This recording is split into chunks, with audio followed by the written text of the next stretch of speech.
que é o novo técnico do Flamengo, né? Desde que Jorge Sampaoli foi demitido. O Eric Faria está com a gente. Vamos ver se já pintaram novas informações ou se, por enquanto, é o trabalho do Mário Jorge que continua depois da vitória sobre o Bahia. Bem-vindo à redação, Eric.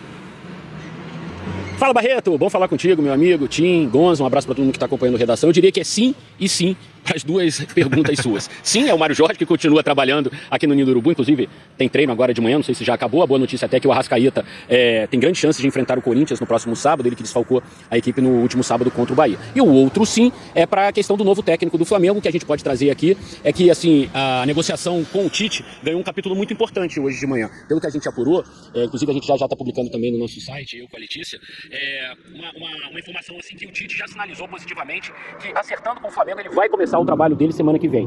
Então assim, se havia alguma dúvida se o Tite aceitaria trabalhar esse ano ou só aceitaria trabalhar no ano que vem, como ele tinha dito anteriormente, essa dúvida já acabou. Assim, o Tite acertando com o Flamengo, ele começa o trabalho semana que vem, no período que a temporada aqui no Brasil dá aquela paradinha para as disputas da data FIFA, né? Então assim, esse é o primeiro ponto e eu imagino que seja um avanço importante nas negociações, porque o Flamengo também tinha colocado isso como algo muito importante, né? Ter o Tite agora já. E por que o Tite entende que é importante começar o trabalho já?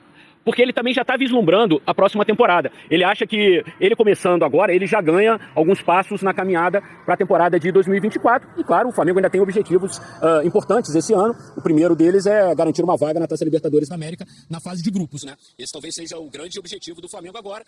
Obviamente tem torcedor ainda esperando uma briga pelo título, com esses recentes tropeços do Botafogo, mas enfim, eu imagino que internamente a meta do Flamengo seja conquistar uma vaga na Taça Libertadores da América do ano que vem. Então assim, pra gente resumir um pouquinho as notícias de agora e debater com vocês, né, Barreto? O Tite deu um passo importante na direção do Flamengo, aceitando começar o trabalho agora. O Tite é o plano A do Flamengo para ser o técnico. Os jogadores todos estão muito envolvidos com essa possibilidade, aprovam o nome do Tite, obviamente, gostam e querem muito trabalhar com o Tite aqui no Flamengo. Enfim, agora a questão é acertar, provavelmente, questão financeira. A comissão técnica que o Tite acertando com o Flamengo vai trazer, praticamente a que ele trabalhou na seleção nos últimos anos, né? O Fábio Maceridian, preparador físico, o Kleber Xavier, que é um grande assistente dele já há algum tempo, acompanha o Tite há muito tempo, o Matheus Bach, e a possibilidade do César Sampaio também, que se incorporou à comissão técnica do Tite no segundo ciclo, né? E talvez agora também pinte no Flamengo como parte dessa comissão técnica do Tite aqui no Clube Rubro-Negro. Diante do que a gente viu nos últimos tempos, né, com comissões técnicas gigantes sendo trazidas pelos treinadores estrangeiros, acho que é uma comissão técnica até modesta, né? O Tite mais 4 nomes, né, Barreto? Diante do que tem sido visto no Flamengo.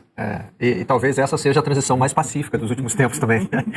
O Tite, então, decidiu que vai resolver com uma resposta na entrevista coletiva, o fato de ter prometido não trabalhar em 2023, né? E, bom, uma resposta na entrevista coletiva para a opinião pública. E com algumas conversas em família. Gente, aquela promessa que eu fiz de ficar o ano inteiro com vocês, né? 2 meses e meio aí, né? A menos vai ter nessa. E agora parece que a data FIFA vira a data ideal para todo mundo, né? O Flamengo já conseguiu com o Mário Jorge uma vitória que o recoloca ali no G6, né? Não ficou aquela sensação de que está no perigo danado de não conseguir vaga para a Libertadores. O Tite evita uma vaia da torcida do Corinthians no próximo jogo, né? Pula esse jogo, não é ele que vai estar no comando, já que não aceitou a proposta do Timão. E também pegar a data FIFA para trabalhar, né? Para ter pelo menos um tempinho de chegar a apertar a mão de todo mundo, né? Decorar os nomes e passar alguns... Barreto. Parece que fica tudo aí bem adequado, né, Eric? Com esse prazo aí. Sim. Uma coisa que eu queria passar para o pessoal que está em casa, que essa questão do Corinthians, ela não é o ponto, como é que eu posso dizer, o ponto mais importante da história. Assim, fosse o jogo contra o Cruzeiro, Vasco, Fluminense, Bahia, o Tite teria o tempo dele para começar depois da data FIFA. Isso também foi uma questão que o Flamengo colocou na mesa, assim, que seria importante para o Tite começar com um período maior de treinos, que existisse um período maior de tempo para eles negociarem as questões mais importantes de contrato. Assim, quem conhece o Tite, e eu acompanhei o Tite nos últimos 6 anos na seleção brasileira, sabe que o Tite, se for pressionado com questão de pressa, é para ontem, o Tite tem o tempo dele. O torcedor pode falar assim, tem o Corinthians, assim, eu posso garantir que não tem essa história do Corinthians, tá? Não tem como condição imposta pelo Tite, não né? assumiria...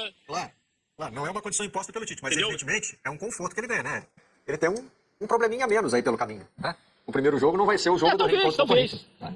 Vamos dizer assim, é um bônus. Talvez. Mas assim, eu acho que talvez pro torcedor, pra gente passar, Barreto, que o mais importante é que tanto o Flamengo quanto o Tite gostariam que o período de início de trabalho fosse na data FIFA, entendeu? Então assim, como você falou, fica uma coisa meio assim, um plus mesmo, assim. Evita um encontro que não seria, né, digamos assim, agradável para ninguém nesse momento. Mas, como disse o Eric, não era o que estava na mesa de negociação. O que está na mesa de negociação é tempo.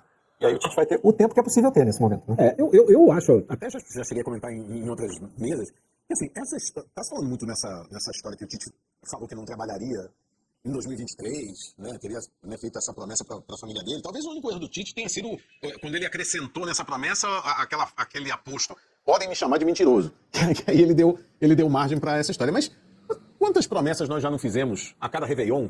Vamos fazer isso e aquilo, e que nesse ano nós vamos fazer. E depois a gente muda Toda de ideia. segunda-feira eu prometo emagrecer.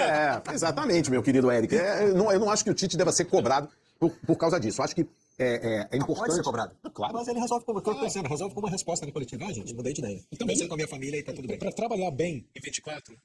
melhor trabalhar em 23. Sim, né? Acabou se configurando essa situação de que ele tem agora uma espécie de pré-temporada estendida para fazer. Né? E aí junta também com o fato dessa lembrança que o Eric trouxe com relação à reta final do campeonato. Eu realmente não acho muito difícil que o Flamengo vá disputar título, mas a questão de ir à Libertadores na fase de grupos, isso sim é importantíssimo, porque o Flamengo, com o elenco que tem, com o investimento que tem no futebol, ele não ir à Libertadores assim, é impensável. Mas mesmo ir na fase de pré-Libertadores, eu consideraria algo mais grave do que as taças que o Flamengo perdeu. Porque as taças que o Flamengo perdeu, tinha outro time do outro lado que ganhou. Mas isso, a gente falou aqui no começo do programa sobre o Botafogo, e eventualmente alguém pode achar que o Botafogo não ser campeão depois da vantagem que teve seria algo vergonhoso. Para mim é muito mais vergonhoso para um time com a situação do Flamengo não ir à Libertadores. Por todas as condições financeiras que tem, pela qualidade do elenco. Ganhar é outra coisa, isso é uma competição. Agora, não se qualificar para disputar a principal competição do continente com o dinheiro que o Flamengo gasta, é impensável. E isso certamente o Tite parou para pensar, né, Eric? Porque, assim, não é só a situação de ter o time para preparar para o ano que vem. Ele tem também uma responsabilidade com esse time, né? Ele precisa preparar para algo que vai ser bom para o Flamengo. Vai acontecer, Tite, algo que vai acontecer primeiro. Ele tem que se classificar. Exatamente, mas isso vira a responsabilidade dele, né? Claro. Assim, ele assumindo realmente na data FIFA, ele estrearia contra o Cruzeiro, né? Que é o primeiro jogo do Flamengo após a parada. E serão 12 jogos. É quase um terço do campeonato, né? A gente tem 38 rodadas, um terço seriam 36 rodadas. A gente disse que o Mário Jorge fez 3 jogos. Então, a gente vai ter disputado um terço do campeonato.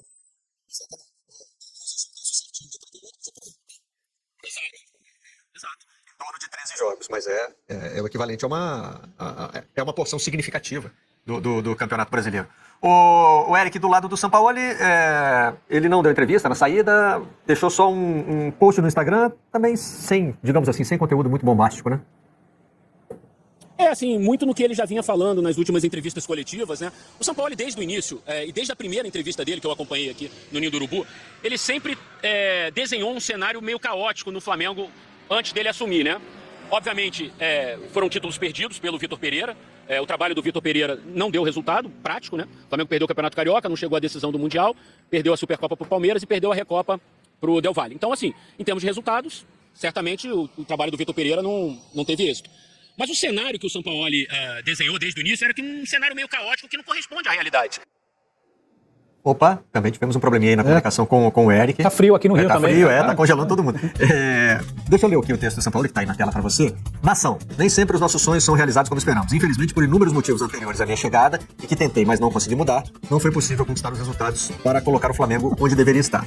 Lembrarei sempre do Maracanã lotado, pulsante, é o maior palco do futebol. Agradeço aos funcionários, jogadores, comissão técnica e torcedores pelo convívio nestes 5 meses. Um abraço. De novo, ele faz essa menção aí, como o Eric estava pontuando, né? Há uma situação construída antes dele, uma situação caótica. E caos, Eric Faria, você que está de volta com a gente, parece ser algo em que o Sampaoli meio que, não sei se gosta de trabalhar, ou se é o único jeito que ele sabe trabalhar. Agora, assim, até eu disse que o conteúdo não é bombástico desse post, e o conteúdo das coletivas dele raramente também foi assim, agressivo, né? Não é nesse contato com o público por intermédio da imprensa ou das redes sociais que ele provoca esse caos, né? Poderia ter alguma coisa a ver aí com os bastidores, com a forma como ele se relaciona com jogadores, com dirigentes, com funcionários, mas não publicamente, né? Certamente. Assim, o Jorge Sampaoli, resultados à parte, ele sempre foi muito gentil nas entrevistas coletivas, mesmo nos momentos de mais perguntas críticas, assim, ele nunca se exaltou, nunca levantou a voz. Isso de fato, realmente, você tem toda a razão, Barreto. A questão é que o que a gente apurou é que a relação dele no dia a dia não era uma relação assim tão saudável assim, né? Ele não tinha um contato tão estreito com o elenco, com os jogadores, ele era muito mais próximo aos companheiros de comissão técnica dele. E isso ficou muito claro, talvez assim, a grande virada pro mal do trabalho do Sampaoli no Flamengo tenha sido o episódio do soco, né, do Pablo Fernandes no Pedro, em Belo Horizonte. Porque no dia seguinte, o Jorge Sampaoli se posicionou num post na rede social dele, meio que dando pesos iguais para os dois, né? E ali, claramente, a gente tinha uma vítima, que era o Pedro, né? Mas, ao mesmo tempo, ele também parece que pensou um pouco com o coração, com um amigo dele de longa data, não quis expor o Pablo publicamente, e isso acabou sendo uma virada ruim para o trabalho do Sampaoli no Flamengo. Isso é apuração, isso é informação. Assim. A forma como ele conduziu os dias seguintes àquele episódio é que determinaram assim, muito do que aconteceu nessa reta final de trabalho do Sampaoli, viu, Barreto? Uma expressão que a gente conhece muito no futebol, que é perder o grupo, né? Ali ele precisava tomar uma posição, tentou não tomar uma posição, né? Tentou ficar neutro ali e isso acabou equivalendo a tomar a posição errada.